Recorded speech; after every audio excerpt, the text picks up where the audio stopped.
What's one of the toughest challenges you've faced in the industry, and how'd you overcome it? Oh boy. Well, we never have our shortage of challenges, right? I want to stay positive. COVID was a tough time. I never had to let anybody go for lack of work until COVID. And I had to sit there and it was the worst time I've ever had running a business where I had to actually tell people like, listen, I can't put you to work. Welcome to the Ride and Style Podcast, your turbocharged pit stop for automotive restyling. Buckle up with Jesse and Josh.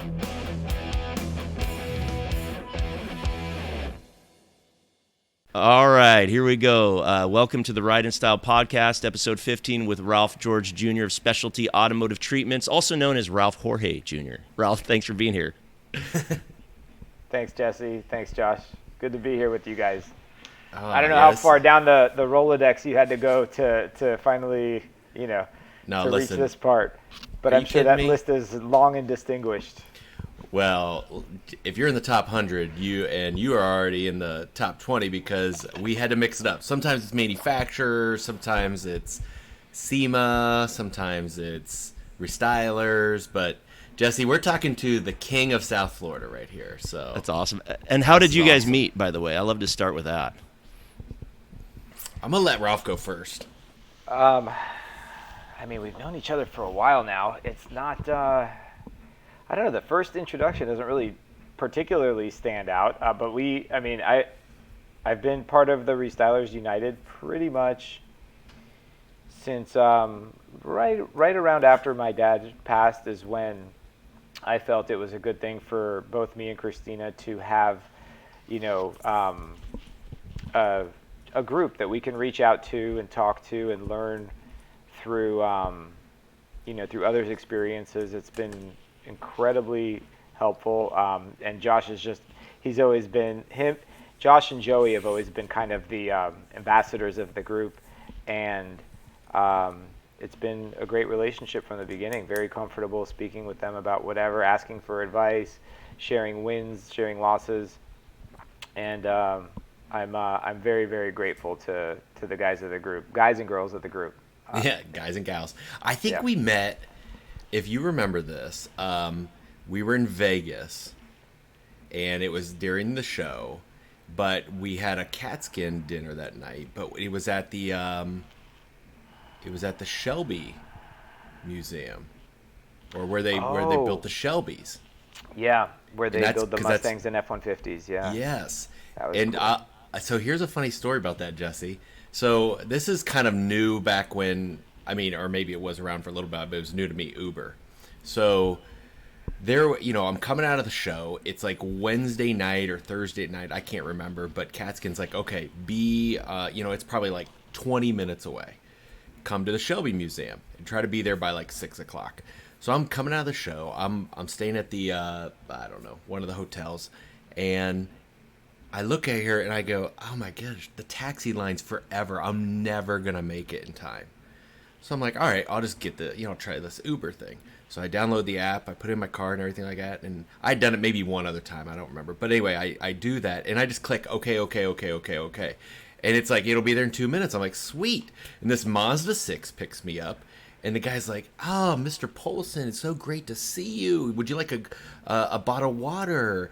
And he's driving around. He's telling me he's a math teacher. And he's like, hey, what's your favorite radio station? What kind of music do you like? Are you warm enough? Are you cold enough? And I'm sitting there going, what in the world? It's like, just take me to the Shelby place. So I get there, and okay, great. Thanks, Mr. Polson. Have a great night. And I'm walking in. Then you get emailed your receipt. 20 minutes, or it was actually 9 miles, took 20 minutes, and it was $132 because it had like a multiplier of like 4 or 5 because they were so busy. And I'm like, oh, that's why he was offering me everything.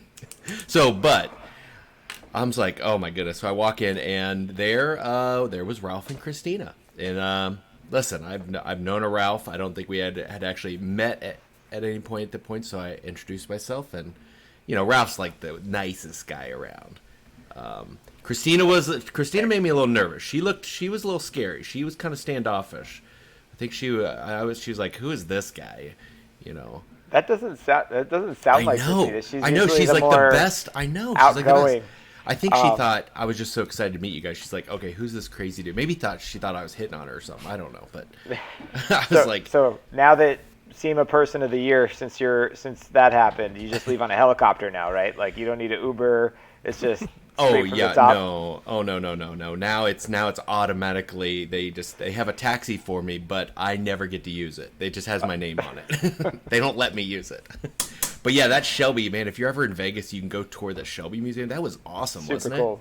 Very They showed cool. us how they build the Mustangs and F-150s and everything like that. We've had a lot of great tours. I mean, between that, the F-150 plant at the Rouge plant in Detroit. I mean, we've had some really cool experiences as that group. And we were watching them put in a sunroof thankful. one time, and it took 11 seconds for them to install a panoramic sunroof in an F-150. It's nuts. Yeah, we really stake at doing this is what I came to realize when we saw that. Yeah. Where else have we been? Oh my God! I mean, how far do you want to go? We got. Obviously the Webasto plant when they were building them there. I love visiting all the shops. Just seeing how everybody does things. I mean, it's all the same but different. Every shop's got its quirks and their own tendencies and processes. I have a lot of fun visiting the shops, which I still haven't been to yours, and hopefully we could circle back to Columbus here at some point. But that's I get a lot of satisfaction from seeing the way everybody runs their shops. So let's go back to yours because there's some awesome stuff about his old shop. He recently sold the building and everything like that. But your old shop, when did your dad start the company? And did he buy that building right there, or was that the first place, or was there a building before that one? No, I think that was the third. Okay. So my dad started in 1979. He had been working for Marriott, opening hotels around the world.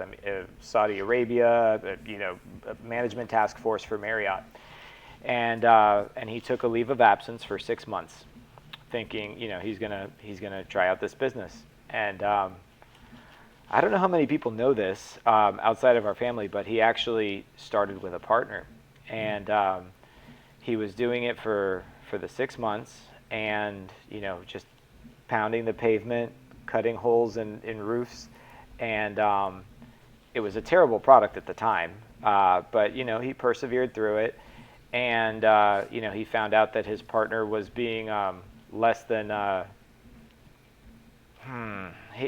he wasn't on level with him. It wasn't a good partnership. Let's put it that way. And 80-20 partners never are.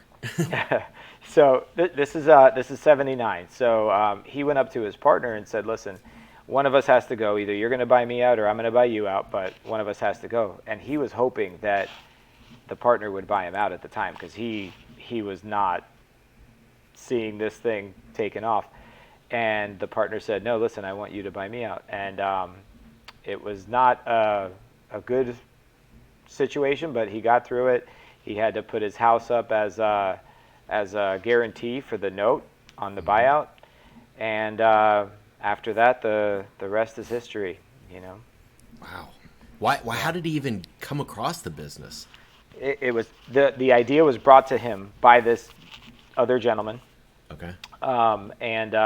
He was more of like the tech, right? Yeah. He had the technical know-how at the time, and my dad, super sales. If anybody can sell, it's your dad.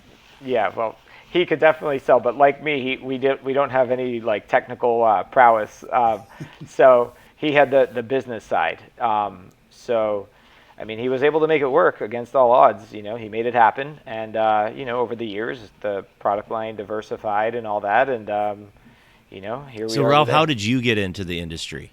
What was that like? That transition? So I always knew that I wanted to go into the family business. That was, since I was a kid, I would go into the shop and I'd just like be in awe of everything that my dad was doing, and then as I was in college. He wanted me to for sure go to college and get my degree and my master's, to always have that in my back pocket. But he asked me as I was finishing undergrad if I was like, "Are you sure? Do you want to go into this business? You see what it takes and the kind of dedication and time." And everything. And I'm like, yeah, absolutely, Dad, this is what I want to do. So it was around that time that we had been in the warehouse that you saw, Josh, in Fort Lauderdale. And we had the building in the back, the warehouse, the production facility, and then the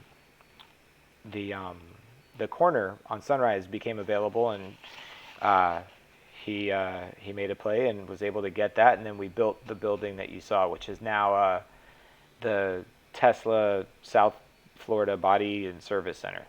Yeah. Gotcha. Yeah. Beautiful showroom, like 2-story showroom, offices, very beautiful. But so your dad in 70, what was he installing? Just sunroofs? Or tops or what?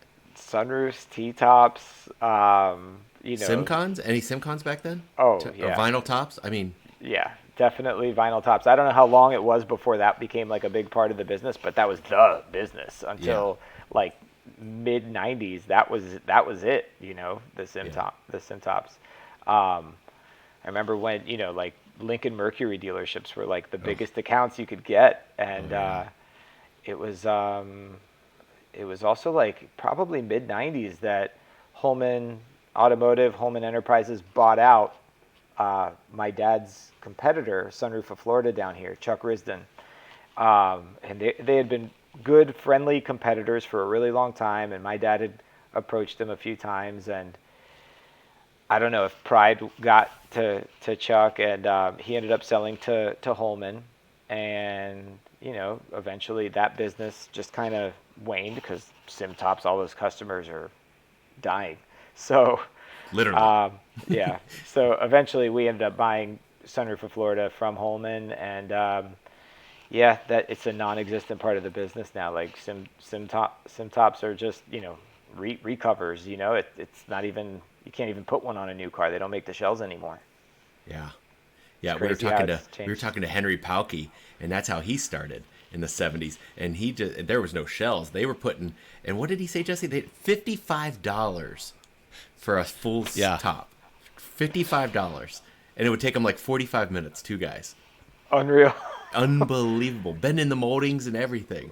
It was $55. But so your name at that point wasn't Specialty Auto Treatments, though, right? It was Sun Auto Tops is how it Sun started. Auto Top. So SAT kind of always just kind of lived along.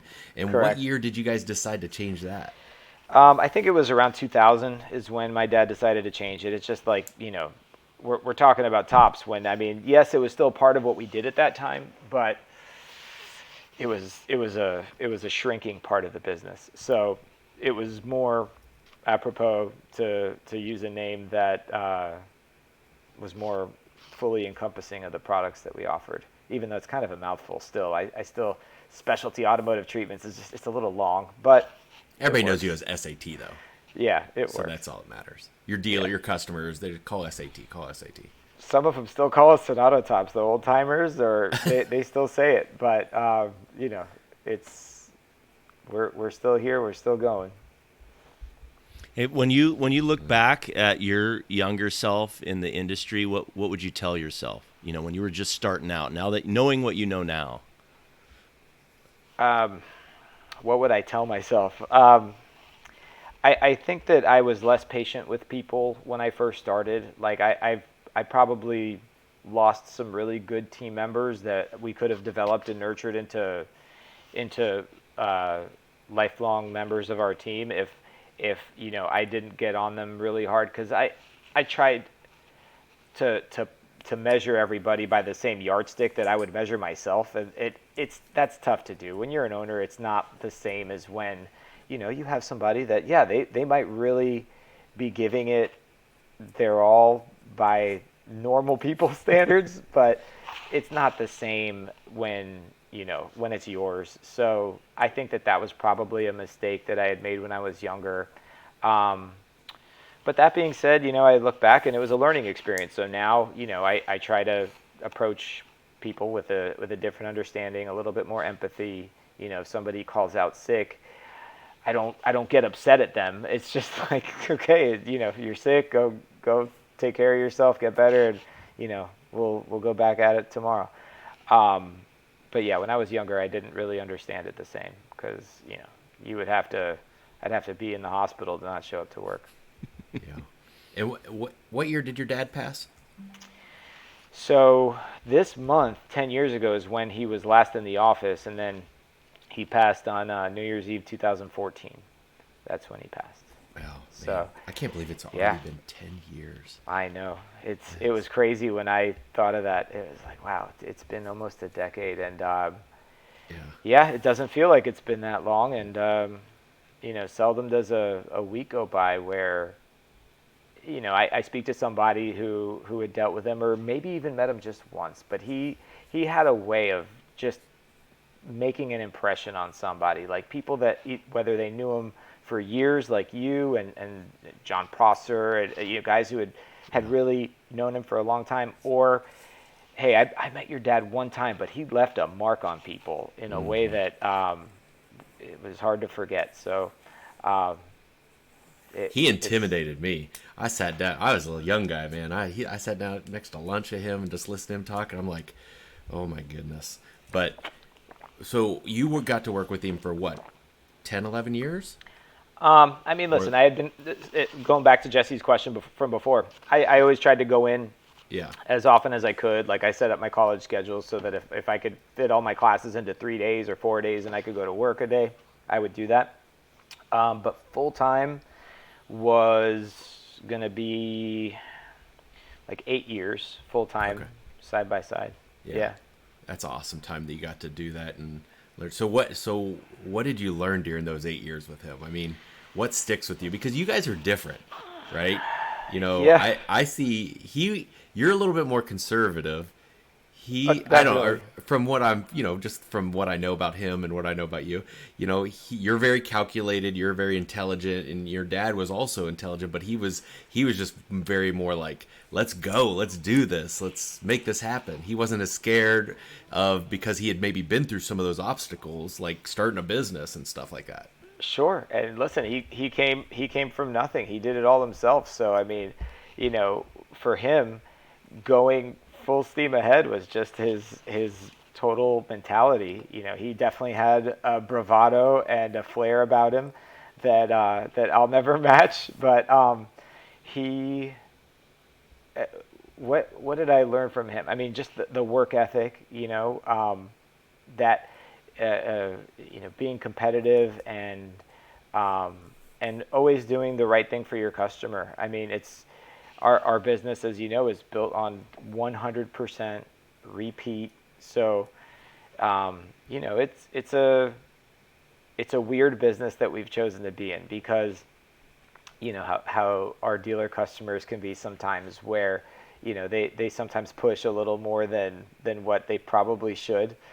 And you just have to take it and smile and make them happy. And because, listen, as you know, if you're not going to take care of it, somebody else is going to take care of it. Yeah. And if you don't take care of it, guess what?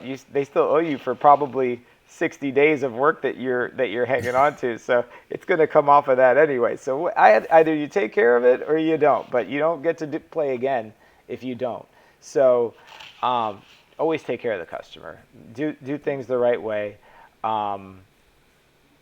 He taught me never to get too high or too low. Things are never as good as they seem. Things are never as bad as they seem. I mean, everything. I mean, I can't think of anything that I didn't learn from him except for some of the, here and there experiences that I've come through on my own. But it was amazing. The time I got to spend with him was invaluable, and I wouldn't trade it for Ralph, anything. what's one of the toughest challenges you faced in the industry, and how'd you overcome it? Oh boy. Well, we never have our shortage of challenges, right? I mean, today, yesterday, last year, we've always got something. I mean, obviously, we've all had loss, as you know very well, with what y'all went through with Casey and how they're dealing and moving forward. But I mean, just industry related. COVID was I want to stay positive. COVID was a tough time. I never had to let anybody go for lack of work until COVID. And I had to sit there and it was the worst time I've ever had running a business where I had to actually tell people like, listen, I can't put you to work. I don't have anything for you to do. And I had to, I'll call it furlough because we brought everybody back once things got back to normal. But I had to tell drivers like, listen, I can't put you to work. They've been working for me for 15 years, and I can't keep them busy. That was tough. How long were you? But How long were you closed? we never closed the day, but closed. what we did is we just had our installers going up and picking up cars because like, hey, if there's not enough for them to stay busy all day, we're going to have them pick up and deliver. And everybody got on board and understood what we were going through. I remember the meetings that we had as a group, which was great at the time. It's like, talking about how are we going to make it through this, and surely we all got through it. That was a challenge, just adapting to the new circumstances, right? Like going through that where dealers had never had the problem where they wouldn't have cars to sell, and they actually got to the point where there were no cars on the lot. I mean, I would go to a Toyota store that has a parking lot that's the size of like 3 football fields, and it was always double parked, like cars stacked on top of each other. And I went by there, and it was empty. There was not one car in the lot, and it was like it was not believable. I had to take a picture of it because obviously it's temporary. Everything is cyclical, and I was there last week, and here they are. They're double parked again, and now we got to figure out how are we going to incentivize customers to come out and buy cars when they're not selling themselves. So I do feel that we have an opportunity now to reintegrate ourselves into that process, and in a way that we haven't been able to for the past couple of years. So I'm optimistic about that. Yeah. What's your what do you think you guys are your favorite, your best product? Is it still leather for you guys? Is that your number one go-to, or is that what you're most comfortable with? Or certainly we're very comfortable with it. I feel like it's definitely one of the most important products that we've got. I enjoy selling it. I think it makes a tremendous impact on the vehicle itself when we put it on. It's something that everybody wants. Every top trim level on every car comes with it. So naturally, it's something that everybody wants. I think that one of the biggest opportunities that we have is consumer awareness. I mean, when we hire people, when we bring on new people at our company, whether it's to sell or maybe to train in the shop, they're like, oh, I never knew you could do this. And I mean, like that, then I realize how bad we are at what we do at making people aware that this is something that you can add. You can do this even if the car's already built. You can go to the dealer and buy that car. So I feel like that's always been one of our biggest weaknesses, that we don't do a good job at promoting that or making people aware. But it's also a huge opportunity because most people don't know. And if that's the case, that just leaves a tremendous void that we can still fill. So training dealership salespeople is such an opportunity for us. And I've always wanted Joey's PTA meeting, if he could just make that where I could go to a dealer sales meeting and plug him HDMI into the screen and play this. He does a great job at communicating that, and in a way that's just very relatable, because it has to be about them. It's not about us. It's not about us selling you something. It's about, hey, can we add value to this transaction? And if we can, we have a place. If we can't, then I don't belong here. Yeah, Ralph, you probably have some competition down there, right? Fort Lauderdale. And so what sets you guys apart, Specialty Automotive Treatments? What makes you different?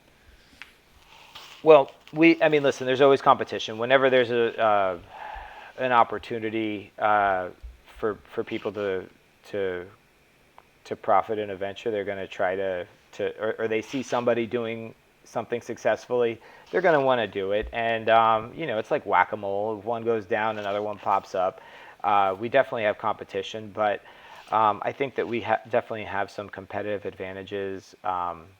Obviously, Yeah, we can hear you fine. Something changed here. Okay. We've been doing it for a really long time, 45 years and going now. Our customers all know us, and they know that we're going to stand behind it. If it's 6 months out of warranty, are we going to take care of it? Yeah, we're going to take care of it. But we keep a lot of inventory for the more popular brands and the things that we know move. We keep it. So, we can turn stuff around in an amount of time that doesn't really make sense. In like the real world, nobody should think this is possible. I'll give you an example. I had a dealer customer call me. This is sometime last year. They're like, Ralph, listen, it's 12:30 on a Friday. It's after lunchtime on Friday. He goes, Ralph, I have a customer. I know this is crazy, but I have a customer, and he just bought an F-250, and we made like $15,000 on this, but I need to have leather in it, and he's driving to the other side of the state tomorrow. Can you get it done for me? And we're open Monday through Friday. That's something that I've done for probably the last 12 years. We've been open Monday through Friday. I'm like, this shouldn't be able to be a thing that can happen in any real, like nobody should be able to expect this, but factory match F-250. I'm like, listen, let's get it picked up, and I'll get it done for you. We had it on the shelf. We knocked it out, and we drove that truck back to him at 6:30 on Friday, and the customer was able to take it home with him. I didn't know about it till after lunch, and it was done back, delivered to the dealership by 6:30. I told him, dude, don't expect this every time, but we were able to get it done for you. So that's certainly a competitive advantage. I don't think that there's anybody, certainly not in South Florida, probably not many other places in the country where that can happen.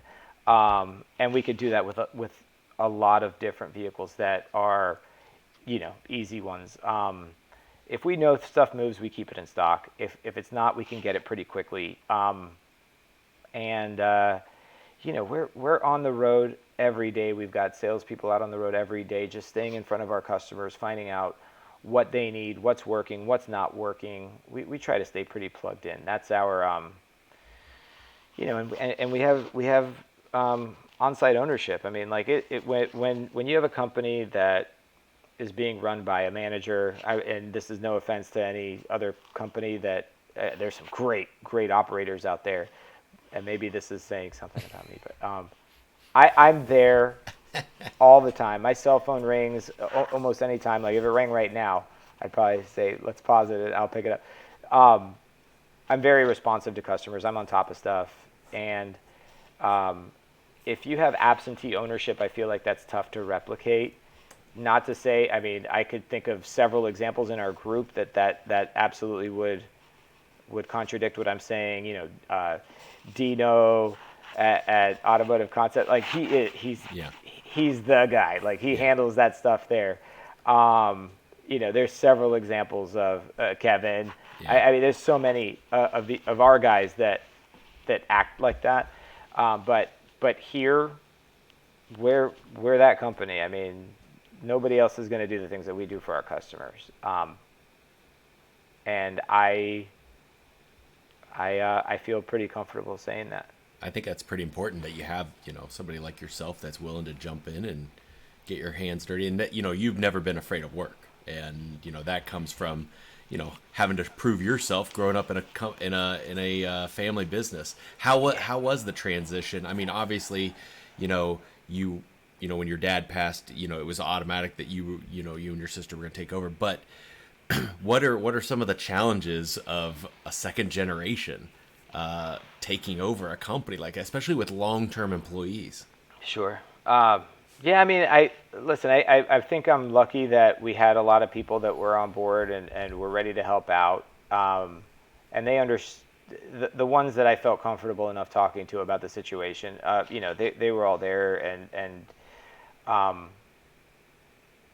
I think that it really wasn't, not to say that it wasn't tough, but the transition, listen, when it went down and it wasn't obvious at what point my dad was going to be coming back or if he was going to come back, I remember just saying to myself, listen, he act as if he's not coming back, and now this is it. Like, I'm running it, and that's it now. That this is life now moving forward, and it has been ever since. And you know, I'm sure they're no different than the challenges that you had to go through. If anything, we had an infrastructure in place already, so I was very lucky to have people and processes mostly in place to handle it. You know, that I think maybe juggling some of the personal stuff at that time, while also running the business, taking care of, you know, his personal stuff. I mean, that was, yeah.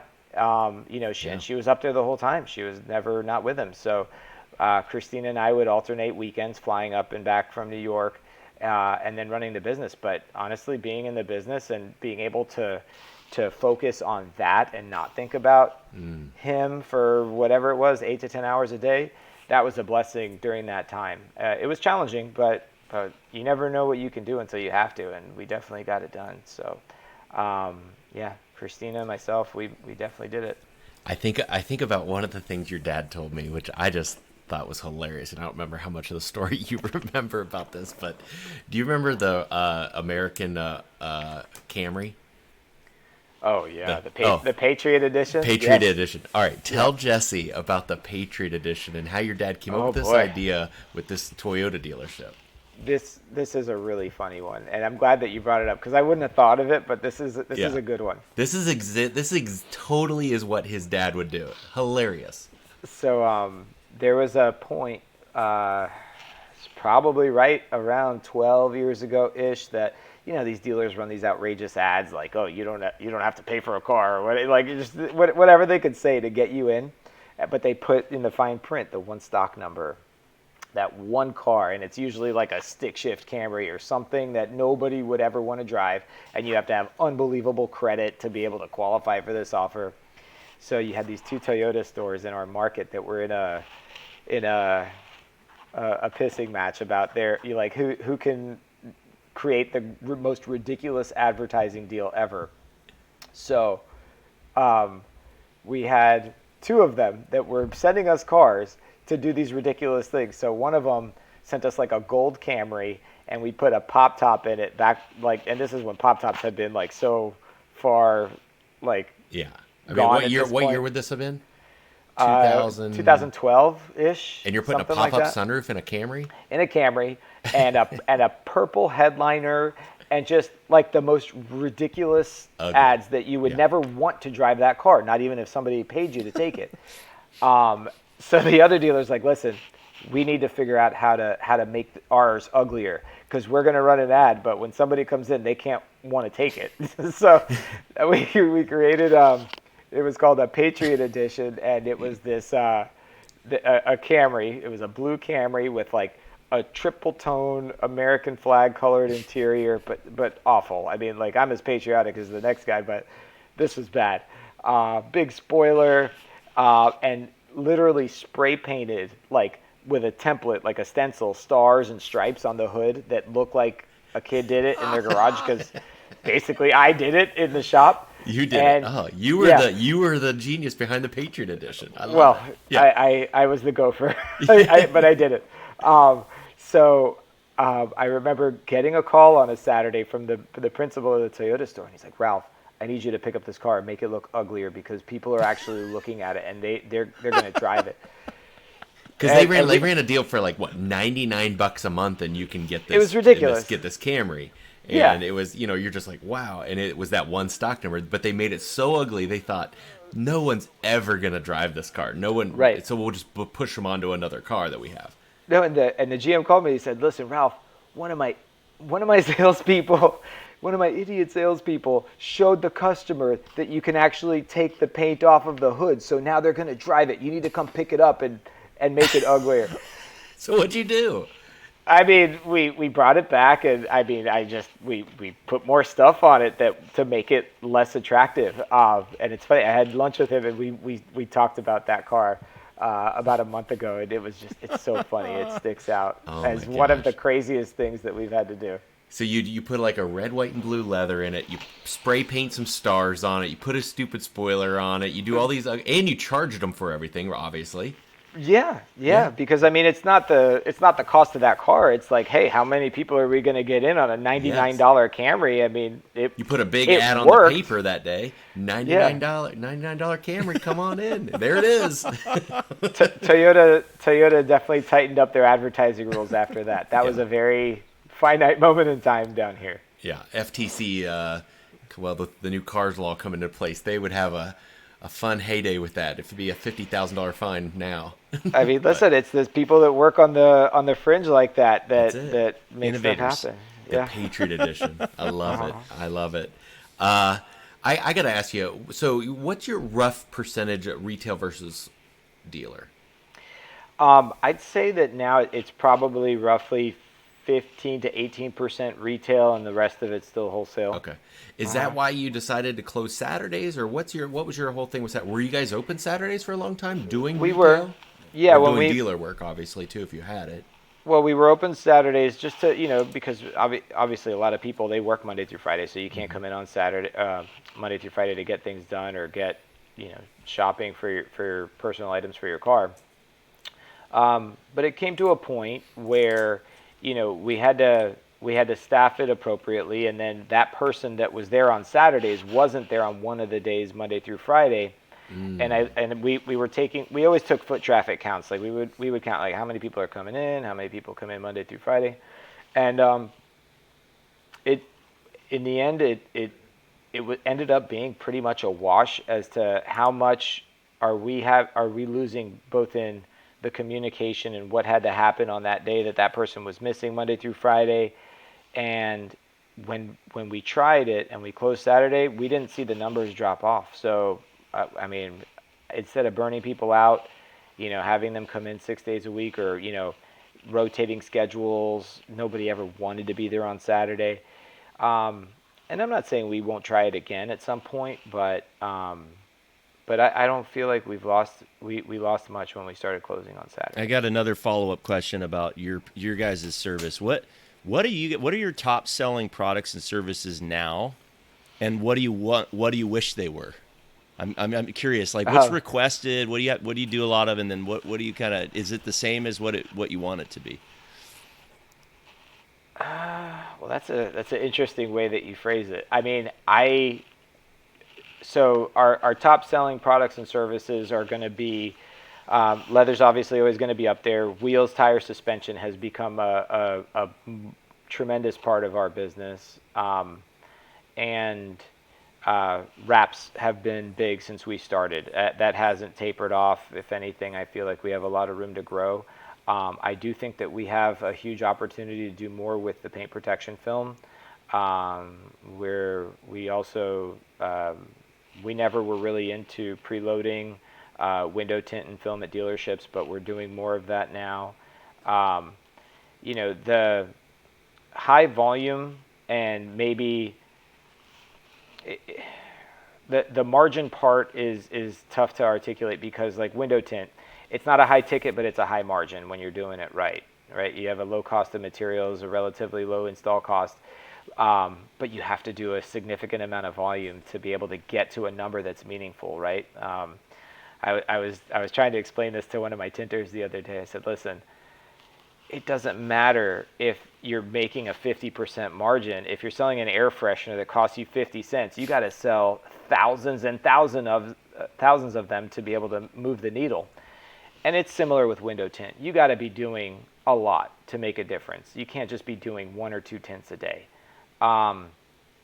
So I would like for that to be a bigger part of our business, because I do feel that volume is important. That's what helps insulate you from the swings in the market, right? Like if you're relying on that $10,000 or $15,000 build to cover your rent every month, and you don't get 1 or 2 of those builds, then you really suffer, right? But if you're doing volume and it's consistent, and it goes down 10%, up 10%, up 20%, you can ride that wave through and still be able to have a very predictable business, staff yourself appropriately.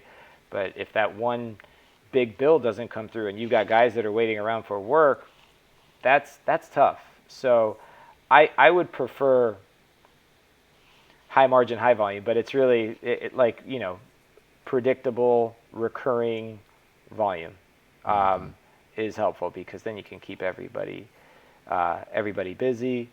You have predictable revenue. I find that that's kind of our sweet spot that we like to stay in, like not too custom, but repeatable and predictable.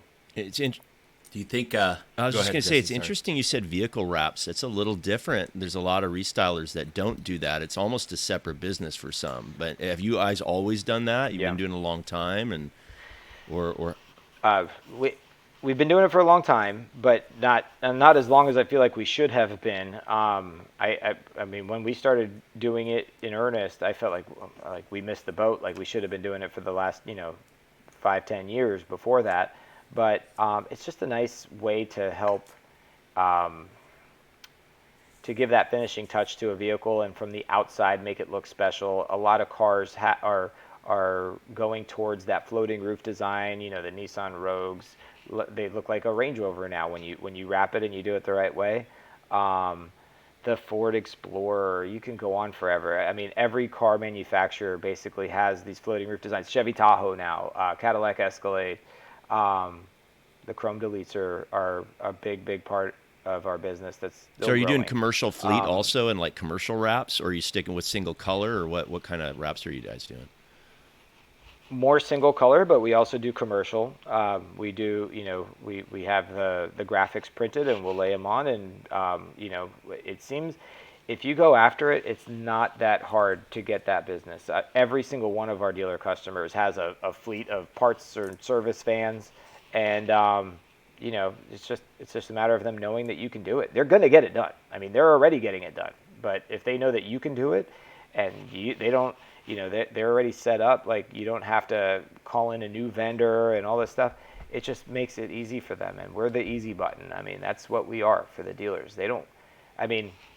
Most dealers could, if they really wanted to, do everything that we do, but there are challenges to it. And I was talking to a customer about this, is that, you got your tech back there, even if he can do custom stuff, or she can do custom stuff, they're coming off of a flat rate job that they know that they're going to get paid a certain amount for, and it's going to take them this long to do. Now you're going to take them and put them on something that's totally different, totally diverging from what they normally do on a day-to-day basis. It's not profitable for them. Their employee's not happy. It takes more time. It's a headache. They just want to call, pick up the phone, and say, "Hey, Ralph, can you come and knock this out for me?" And yeah, the answer is usually yes. Yeah. 45 years. This is going to be your 45th year. Thinking about that you guys have been in business. I'm going to give you a chance to think about this. We'll come back to it, but I want you to think about some of the home run cars or the worst cars you guys ever did. I mean, in 45 years, maybe it was one of those town cars you walked up on when you were 5 years old when your dad was there. But besides the Patriot Edition, which is obviously a stellar one that should go in the Hall of Fame. But when it comes to you, do you think, how do you see the retail business changing in the next 5 years? Do you think it's going to stay the same? Do you think it's going to change? I mean, and the reason why I asked Jesse to Ralph, because he really worked the retail end when he came into the business, right? You were really heavy on the retail end. Of course, you knew the dealer end as well. What do you think is going to be harder for us? Is it going to be the dealer side, or is it going to be the retail side? Oh boy. I don't think there's going to be anything that's easy. We have to. I think that the important part, and I think we touched on this a little bit at our last meeting in Cabo, is that you have to know what you're really good at. What are your core competencies? If somebody came in, what I did probably about a year and a half ago is I actually tried to trim down our product menu and make things as not generic, but easy as possible for our people to price out. Because if you have to spend 3 hours putting a quote together, it's usually going to be one of those jobs that comes into your shop and you're ordering parts and you get them in and maybe they're not the right parts. You got to exchange them. If a car sits in our shop, and you and I both know, if it comes in the shop and it sits for 2 weeks, you lost money on it. Like there's no way you made money. It took too much time mentally for the people that are administering that job versus the stuff that you can get them in, get them done, get them out. Customer knows what they're getting. You know what you're doing. They're going to be happy with it. I feel like the opportunity for us is going to be I still think in obviously the the core products, leathers, wheels, tires, wraps, because there's only so much that you can diverge on those vehicle builds that's going to get you into trouble. Like if you stay in the right processes and you know what you're doing, you're going to be good. When you start trying to get a little too fancy, that's where you'll get into trouble, I feel. Yeah. I think there's a big opportunity in retail,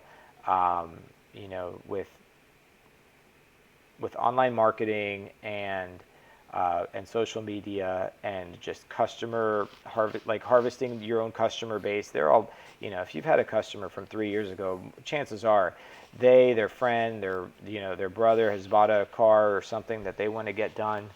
I think there's a big opportunity on retail. But still in dealer business, like most people don't know that you can get this stuff done. So the opportunity there is huge, and you can finance it through your car payment. Like that's so much more powerful than anything that we can do as a retail establishment. If you can add $18 a month to your payment and get the car exactly how you want it, that's just fishing with dynamite there. As far as home run vehicles, I'm weird, Josh. Like we've built some pretty cool cars and trucks over the years, but a home run to me is if a Honda dealership calls us and we put in a red leather interior and we come back, and 2 days later it's gone and they say, hey, listen, come pick up 2 or 3 more.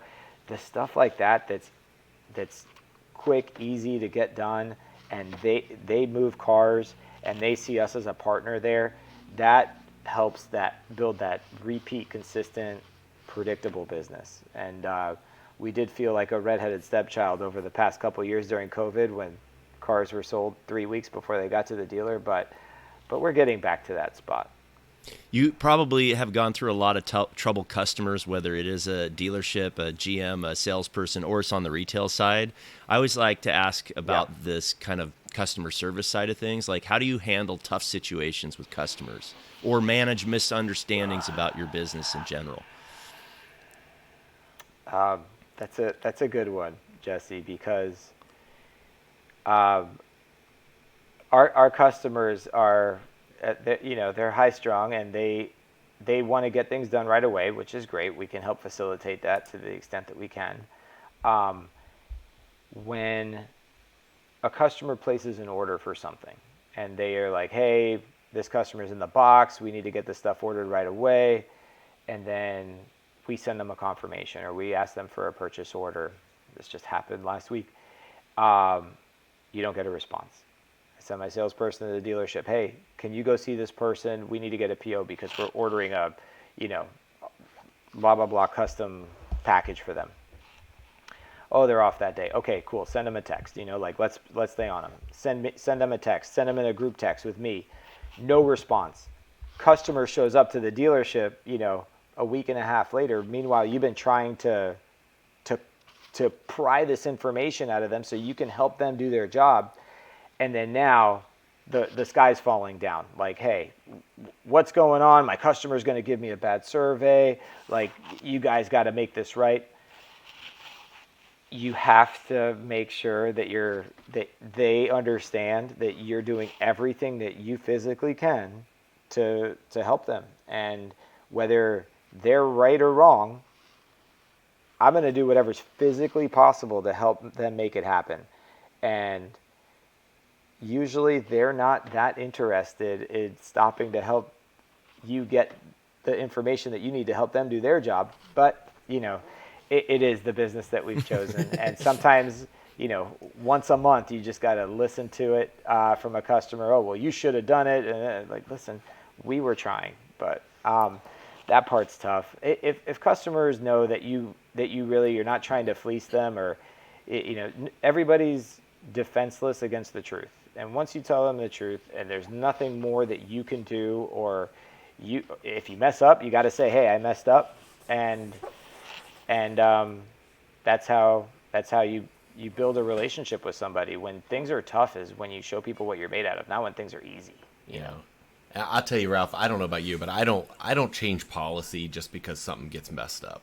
It's got to be something I see recurring over and over again. I mean, you get some customer calls me, your guy should have said this, done this, done this, done that. And if I agree with them, I'll say, yeah. And I might say something to that employee like, okay, yeah, you should have done this, you should have done that, if it's blatant. But sometimes it's just people are people. I mean, and they expect us to, do every little thing, and a dealership salesperson might expect every little thing. They don't recognize that, hey, you work with 30 other salespeople at the next dealership, and then 30 at the next dealership, and guess what? I have 100 of these dealerships with 30 people that are all saying this, right, this, and this. So, you just, like Ralph says, you take it, but I very rarely ever change company policy or standard operating procedures unless it's something that it's, we've really messed up, and I can see that there's an easy fix, that we actually did something wrong. We need to change it. I don't know. What do you think, Ralph?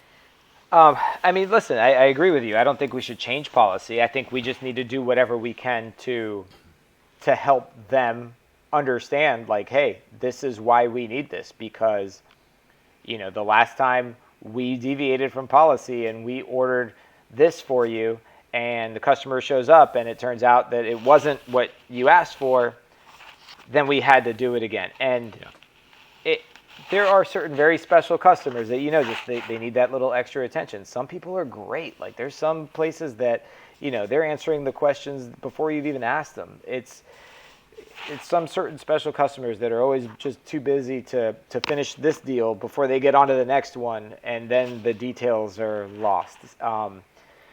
And yes, you have to make sure that you're getting what you need to be able to do the job. Yeah.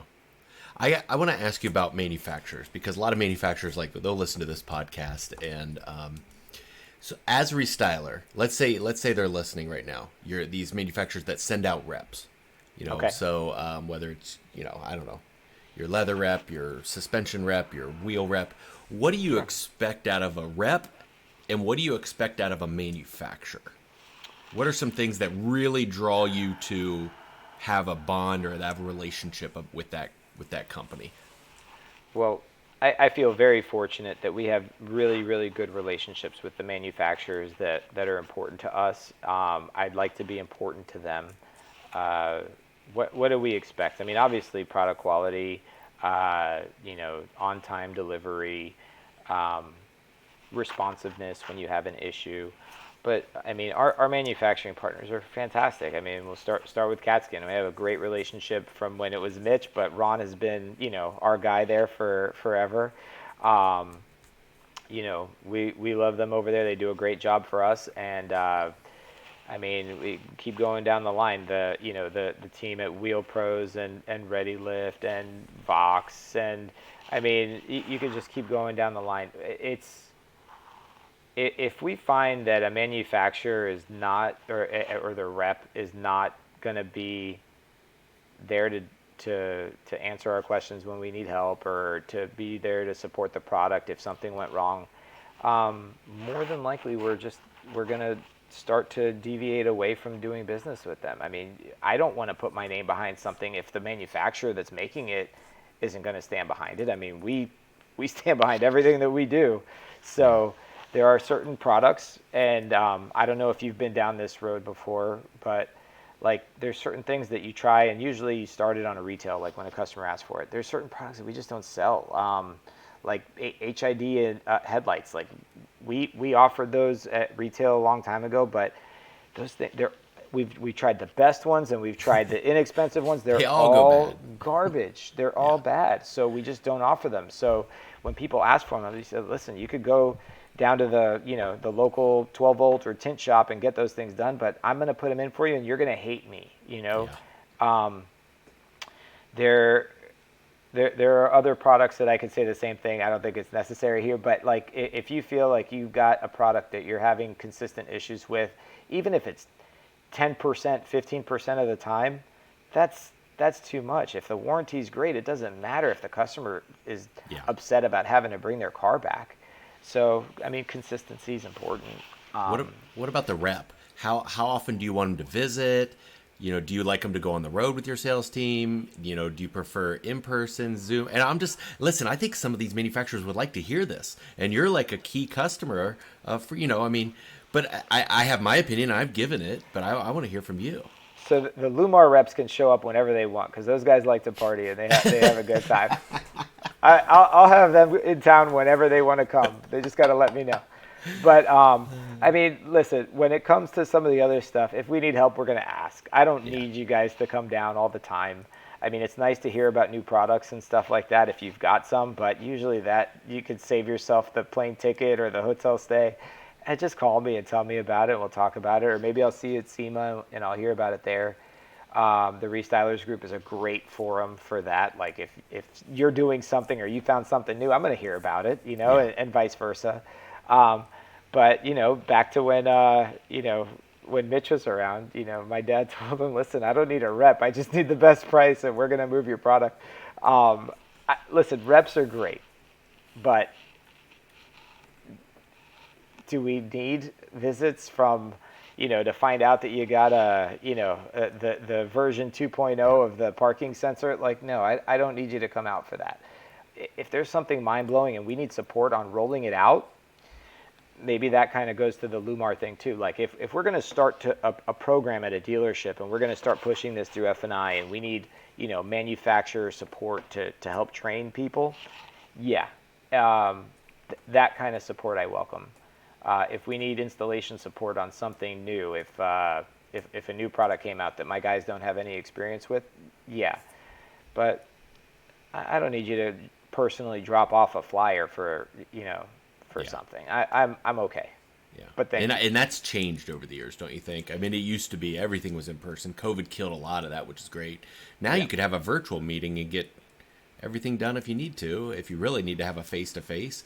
But like you said, a lot of times it's just, I almost would prefer a rep. I just need you to be there when I have issues. Let me know about things, but when I have issues, that's when a rep really makes their paycheck, in my opinion. Is not how much, training's one of it, product rollout. Yeah, absolutely. But just showing up to my building 3 times a year does nothing. It's more about, hey, when I have an issue and you're on it and you somehow help me out and take care of it, or just responsive and let me know and communicate, that's what I need. Yeah, I agreed, 100%. I have a couple more questions. Ralph, what are you most looking forward to doing, or maybe what most excites you about your business now? Where are you at? What are you looking forward to this year? I'll tell you what, Jesse. This year, right now, and I don't want this to sound like taking away from anybody who's been with us before, or because we've had some great people come through our organization. But I feel like right now I've got the best team overall that I've had since I've been doing this on my own, since I took over. I'm very excited to see what our team's going to be able to do. I'm energized about the inventory levels coming up and us being able to inject value into transactions again. I'm excited to get our retail showroom finished out so that we can advertise and drive traffic there. There's a lot. I can't put my finger on just one thing, but I am feeling very, very positive about this year in a way where the last couple years where you can go out and visit 10 dealerships and they'll say, Ralph, I love you, but I don't have any cars. If you can go find me a car to give you, I'll give it to you. I felt like me, and it also, if not to put words in anybody's mouth, but I feel like between me and Christina, we'd go out to dealerships and we had scaled back on our salespeople. And it was like, it kind of took the wind out of your sails a little bit for a little bit of time there. But I'm feeling much better about the environment now, which is kind of counterintuitive because like everybody's talking about the soft landing and the recession. Yeah, but that helps us be part of that transaction again. If you can't go in there and buy the Ram Laramie, or you're going in there to buy the Lariat F-150, but hey, guess what? If that's a little bit of a stretch for you, you can get all those features that you want. The trim level economics, right, out of an F-150 or a Honda Accord or Jeep Wrangler. There's so many vehicles where customers don't want to buy the $20,000 more version. They want that car, they want that frame, and maybe they want a lift and wheels and tires, or maybe they want power steps, or maybe they want a leather interior, AC seats, and this is stuff that we can do. Grand Cherokees, you talked about the wraps, the what is it, the Summit or the Altitude Edition that comes with that black roof. We can make the base Grand Cherokee look like that, and guess what? When we do it, that thing flies off of the showroom floor. Those things don't last. So I feel like we've got a big opportunity to be able to make ourselves relevant again at the dealer level.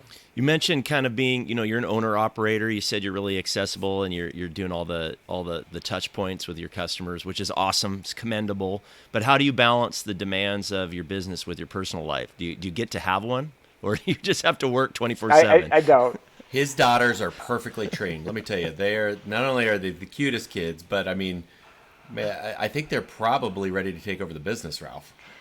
Oh boy. Yeah. So listen, the balance is, I think that my family knows, and maybe Carly hates it, but if we're on vacation and we're in cell phone range, like, it's not vacation until Friday afternoon when business is closed. I mean, if people are going to call, I'm going to answer. I'll try to keep it on balance, and I feel like I've gotten better about involving our reps. If a dealer calls me or a customer calls me and it's in one of my reps areas, I'm going to get them in on a group text. And sometimes it's easier to just do it yourself, but then that doesn't help you progress. So having good people helps create that balance. Having processes, as we implement the auto accessory configurator more and more, we're going to have more of that balance where people can submit their stuff via text or email or on the website. Those are tools that I think we all need to leverage, because not only does it make life easier for us, most of our customers they want that. They don't want to have to make a phone call. They just want to be able to, boom, get it done, submit it. Like they don't have to talk to somebody. They want to just get the job done. So see, you get my point. You say, Ralph always makes fun of me. What did I say to you? I can't even remember. What did I say to you? He goes, because every time like, I don't like talking. I don't like talking. He goes, I'm so sorry. I'm calling you. I'm like, why are you sorry? He goes, because I know you hate talking on the phone. I'm like, did I say that to you at one point? You did. What did I say? I didn't say it to you. I don't like being on the phone. I don't like being on the phone. I just I don't even think you like texting. I think you just want. Just out of my. No, I love texting. Yeah. No, you know what it was. Because I was, like Ralph. You're running a business and you're just getting nonstop. I think one month I had like 3,500 hours on my cell phone, and I'm just like, this is, I got to the point where every time the phone rang, I was in a bad mood, and I was like, you know what, I got to change something. First of all, you change your ringer. Change your ringtone. Yeah, change your ringtone. And then the second thing is, I just learned that now the whole text thing is so much better. Now I don't flip out if I don't answer the phone or anything like more. But now I don't mind talking on the phone. Nobody ever calls me because maybe I just ticked everybody off. Like, I don't want to ever talk to you again. Nobody ever calls me. Yeah, I mean, listen, if people know where to go, it's when people call you with the totally silly stuff that it could have been handled by anybody. But no, they're going to call you because they want to talk to you. I mean, the customers that you have a good relationship with, and I don't mind it. But yeah, sometimes it can get a little taxing. Yeah. Well, you call me anytime, Ralph. I'm happy to talk to you. I appreciate it. You're the best. Thank you very much for doing this. I mean, appreciate you. You got awesome. SAT is just so well known in the industry as an industry leader. The very first Pro Cup Challenge, we were in it together. You kicked my butt. Appreciate that. But I mean, just doing a lot of stuff for the industry. You, Christina, of course, and Carly behind the scenes taking care of what everything really needs to be done. I'm sure she's the real boss, signs the check. So, but we appreciate you. I'll let Jesse ask his famous last questions. How would people get a hold of you, Ralph, if they want to learn more about you and your business, or what website should they go to? Let us a little bit of contact information would be great. Sure.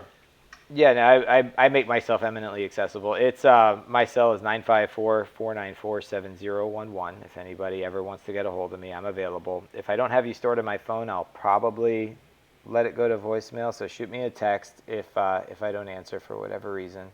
My email is Ralph at S as in specialty, A as in automotive, and the word treatments.com. And yeah, pretty easy to get a hold of me. You can find me anywhere. Awesome. Thank you. Awesome. Thanks for being on today. Thank you very much, Ralph. Appreciate you. I want you to text me when you have Joe and Jared on this show, because I want to watch that one. I don't want to miss that one. Absolutely. Oh, that's a great one. We also need to have Joey back on to do his little dealer sales meeting for everybody. I think it'd be great.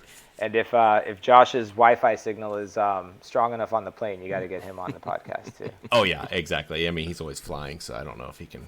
He'll be in the office next Monday. Oh yeah, exactly. That's what his message says.